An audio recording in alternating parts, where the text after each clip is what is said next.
Pace e bene, saudara-saudari terkasih di dalam Kristus. Mungkin kita sering mendengar atau melihat, menyaksikan debat di YouTube atau di sosmed, bagaimana orang mempertanyakan mengenai iman Kristen. Apakah Kristen adalah agama monoteistik? Cukup menarik ya kalau kita memahami bahwa memang agama Kristen adalah agama monoteistik, agama yang mengakui, mengimani hanya ada satu Tuhan. Tetapi kita mengimani Tuhan itu di dalam 3 pribadi, yaitu Bapa, Putra, dan Roh Kudus.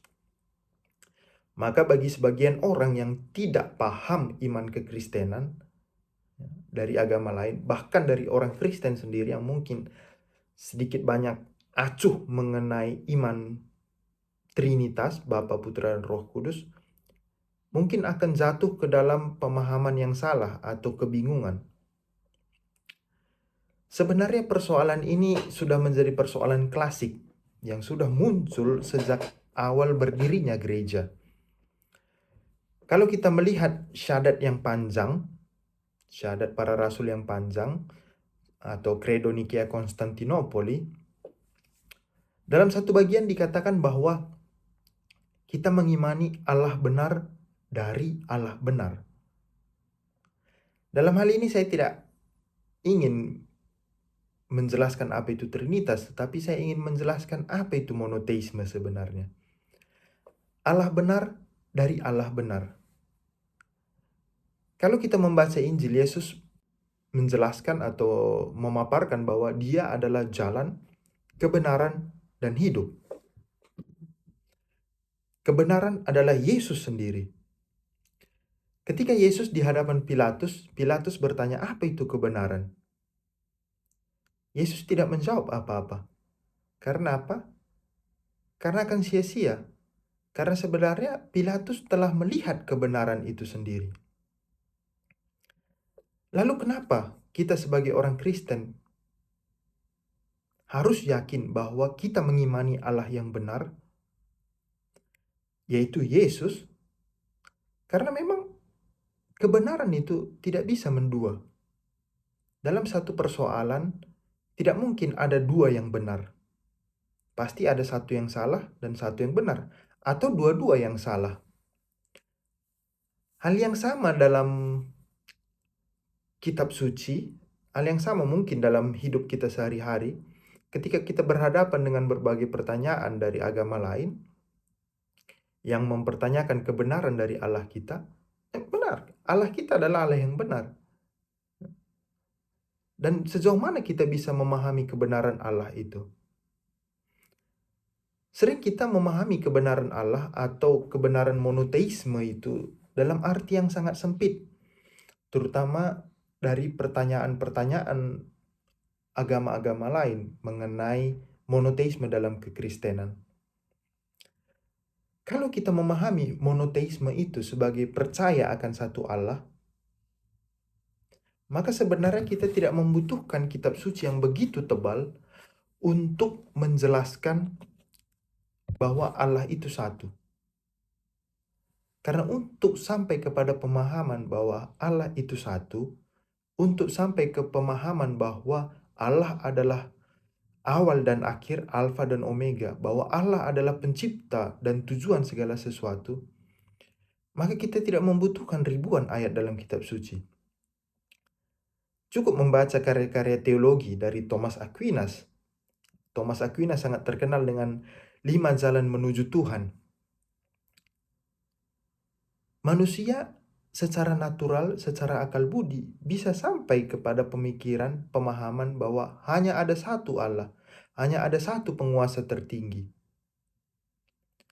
Lalu yang menjadi pertanyaan, apakah iman Kristen mengimani Allah yang seperti itu? Allah yang satu, yang menjadi penguasa segala sesuatu, pencipta segala sesuatu, dan menjadi tujuan segala sesuatu? Jawabannya tidak.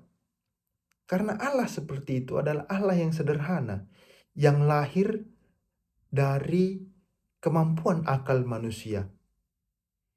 Allah orang Kristen, Allah yang kita imani, bukanlah Allah yang lahir dari akal budi manusia. Kalau kita melihat bahwa Allah yang kita imani adalah Allah yang menyatakan dirinya. Allah yang kita imani tidak lahir dari akal budi kita. Maka dari itu, kalau kita membaca kitab suci, sebenarnya kita bisa mengerti apa itu arti dari monoteisme. Kita jangan berpikir bahwa monoteisme itu lahir langsung jatuh dari langit seperti sulap. Tidak. Kalau kita membaca kitab suci, terutama kitab Pentateuk dan beberapa kitab lainnya, beberapa juga tanda-tanda di beberapa ayat dalam kitab Mazmur, kita kan melihat kecenderungan bahwa Allah yang diimani oleh Israel seolah-olah Allah yang memiliki saingan Allah-Allah yang lain. Dan benar bahwa iman monoteisme itu tidak lahir sejak awal. Awal mulanya orang Israel mengimani monolatria. Apa itu monolatria? Mengimani satu Allah, tapi juga mengakui kehadiran Allah-Allah yang lain. Karena itu sering kita menemukan dalam kitab suci Allah digambarkan sebagai Allah yang berperang melawan Allah-Allah yang lain. Sebenarnya kalau orang Israel punya iman monoteisme, berarti mereka tidak boleh mengatakan Allah berperang dengan Allah-Allah yang lain. Karena itu bertentangan dengan arti monoteisme. Justru karena orang Israel pada saat itu mengimani monolatria, yaitu kami menyembah satu Allah, yaitu Yahweh, Adonai. Tapi kami juga sadar meyakini kehadiran Allah-Allah yang lain, tapi kami tidak menyembahnya. Justru monoteisme yang hadir dalam arti teoretis itu lahir ketika orang Israel dibuang di Babel. Disitulah iman monoteisme mereka bertumbuh. Disitulah mereka menyadari bahwa apakah Allah yang kita imani ini adalah Allah yang benar? Karena apa? Karena sebelumnya ketika satu bangsa itu kalah berperang atau ada bangsa yang berperang, maka Allahnya pun berperang. Ketika Israel dibuang di Babel, maka mereka beranggapan bahwa Allah mereka kalah perang. Allah mereka kalah dari Allah orang Babel. Maka ketika para nabi, terutama Nabi Yesaya, sebenarnya mengatakan, disinilah lahir iman monoteisme, dan mengatakan bahwa bukan Allah yang kalah berperang, tetapi orang Israel yang tidak setia. Maka tidak mengherankan dalam beberapa diskusi antara kekristenan dengan agama yang lain, serangan yang paling sering atau ayat-ayat yang sering dikutip untuk menyerang monoteisme atau konsep Trinitas diambil dari kitab Yesaya. Karena memang kitab Yesaya merupakan tunas dari iman monoteisme. Disitulah dikatakan bahwa akulah Allah, tidak ada yang lain. Maka tidak mengherankan banyak orang-orang di luar Kristen yang mengutip kitab itu, lalu menyerang kekristenan tanpa menyadari konteks atau latar belakang penulisan dari kitab tersebut. Sejarah juga mengajarkan bagaimana kita berperang, ada perang salib, ada perang jihad, ada berbagai banyak darah yang mengalir hanya untuk mengatakan bahwa Allah kami benar. Tahun 2014, Komisi Teologi Internasional mengeluarkan satu dokumen bahwa kita belajar dari sejarah ketika kita menempatkan monoteisme itu hanya sebatas ide bahwa hanya ada satu Tuhan, maka sebenarnya kita sedang membangun Tuhan di atas nalar manusia. Kebenaran Tuhan di dalam iman Kristen bukan dalam arti filosofis, Kebenaran Tuhan bukan ketika saya mampu menjelaskan secara akal sehat, ketika saya mampu bernalar, ketika saya mampu meyakinkan orang dengan perkataan-perkataan saya atau dengan ide-ide saya bahwa Allah Kristen itu benar. Tidak. Tuhan yang kita imani tidak dibangun di atas nalar kita.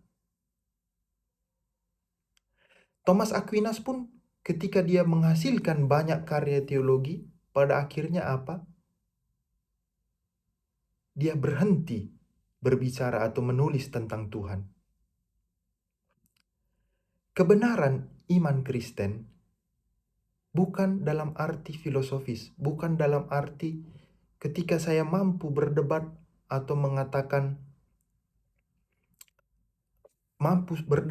meyakinkan orang mengutip ayat-ayat kitab suci untuk mengatakan bahwa monoteisme kami benar, Allah kami benar. Betul, itu adalah salah satu. Tetapi apa yang saya takutkan di sini, kalau kita hanya melihat monoteisme atau kebenaran itu yang bisa dijelaskan dengan akal sehat, maka kita akan kehilangan sepotong kebenaran yang lain. Yesus datang ke dunia sebagai manusia bukan untuk mengajar filsafat atau memberikan ide-ide tentang Tuhan atau meyakinkan orang tentang Allah yang baru atau Tuhan yang baru. Tidak, Yesus datang melanjutkan Allah yang sudah ada dalam perjanjian lama. Yesus tidak membawa ide-ide yang baru. Yesus tidak menjawab pertanyaan apa itu Allah. Tapi Yesus mau menunjukkan siapa itu Allah, yaitu Tuhan yang berbelas kasih, yang senantiasa hadir di dalam hati umatnya. Maka Yesus yang adalah Allah lahir ke dunia, hidup bersama manusia, hadir dalam sejarah untuk menunjukkan bahwa kebenaran Allah adalah kebenaran cinta. Bahwa Allah bukanlah sebatas teori, tetapi Yesus adalah praktek cinta dari Allah. Maka bagaimana tindakan Yesus ketika mencintai? Bagaimana tindakan Yesus ketika hatinya tergerak oleh belas kasih? Itulah yang menjadi kebenaran. Dalam kitab suci, dalam Injil tidak banyak diskusi Yesus tentang ide Allah. Tetapi Yesus lebih banyak bertindak, berbuat, menunjukkan kepada manusia. Karena apa? Kalau hanya berbicara soal teori tentang Allah, perjanjian lama itu sudah lebih dari cukup. Tetapi Yesus mau menunjukkan bagaimana konkretnya kasih dan cinta Allah. Maka sebenarnya kebenaran Allah dalam kekristenan bukan hanya kebenaran ide, tetapi juga kebenaran tindakan kasih Allah. Salah satu contoh yang menarik mungkin dalam kisah hidup Santo Fransiskus, bahwa Santo Fransiskus menemukan Allah bukan dari ide, bukan dari bangku sekolah. Fransiskus menemukan Allah dalam pengalaman hidup hariannya. Fransiskus merasakan kebenaran Tuhan bukan di bangku sekolah, bukan karena dia studi filsafat dan teologi, tidak. Fransiskus merasakan kebenaran Allah dari perjumpaan dengan yang lain, dari perjumpaan dengan orang kusta. Disitulah dia merasakan bahwa ada kehadiran Allah yang benar. Maka kita pun sebagai orang Kristen di hadapan banyak sekali perdebatan mengenai monoteisme atau serangan-serangan tentang iman kekristenan, janganlah luntur iman kita. Karena kebenaran iman kita bukan dilandaskan pada akal manusia. Yesus sudah menunjukkan sebenarnya bahwa kebenaran Allah hadir ketika kita mampu bergerak, menunjukkan kasih sayang kita, perhatian kita kepada orang lain.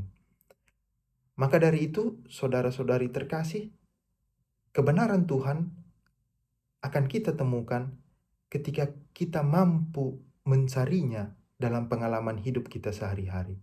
Bukan sebatas akal, bukan sebatas bangku sekolah. Tetapi seperti Fransiskus, dia menemukan kebenaran Tuhan dalam pengalaman hidupnya, dalam perjumpaannya dengan orang kusta. Dan kita pun sebagai orang Kristen dipanggil untuk menemukan Tuhan, menunjukkan kebenaran Tuhan kita, bukan dengan sebatas debat teologis filosofis, tetapi dengan menunjukkan kasih kita, cinta kita kepada orang lain, kepada sesama kita, bahkan kepada musuh-musuh kita. Itulah kebenaran iman kita sebagai orang Kristen, bahwa Allah yang kita imani adalah Allah yang berbelas kasih, yang senantiasa merendahkan dirinya, bahkan menjadi sama dengan manusia untuk menunjukkan bahwa Ia adalah kasih. Allah adalah kasih, Allah adalah cinta. Pace bene, Tuhan memberkati.